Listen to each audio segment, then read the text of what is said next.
கொடநாடு கொலை கொள்ளை சம்பவத்தில் ஈடுபட்டவர்களுக்கு ஜெயலலிதா தெய்வமாக இருந்த தண்டனையை பெற்றுத் தருவார் என நம்புவதாக சசிகலா கண்ணீர் மல்க தெரிவித்துள்ளார். கொடநாடு எஸ்டேட்டில் ஜெயலலிதாவின் சிலை அமைக்கப்படவுள்ள நிலையில் அதன் துவக்க விழா நாளை நடைபெறுகிறது. இந்நிகழ்ச்சியில் கலந்து கொள்வதற்காக அங்கு சென்ற சசிகலா செய்தியாளர்களை சந்தித்தார்.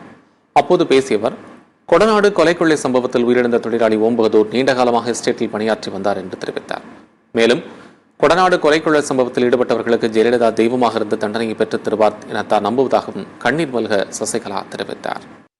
நிச்சயமாக எங்களுடைய தோட்டத்துல நீண்ட காலமாக சின்ன வயதிலிருந்தே இங்கு காவலாளியாக இருந்த ஒரு நல்ல மனிதர் அவர் இந்த இடத்துல உயிர் விட்டிருக்கார். நிச்சயமா உண்மையான குற்றவாளிகள் யார் என்பதை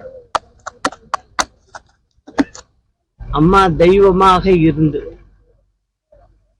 நிச்சயம் அவர்களுக்கு தண்டனை வாங்கி கொடுப்பார். அந்த நம்பிக்கை எனக்கு இருக்குது.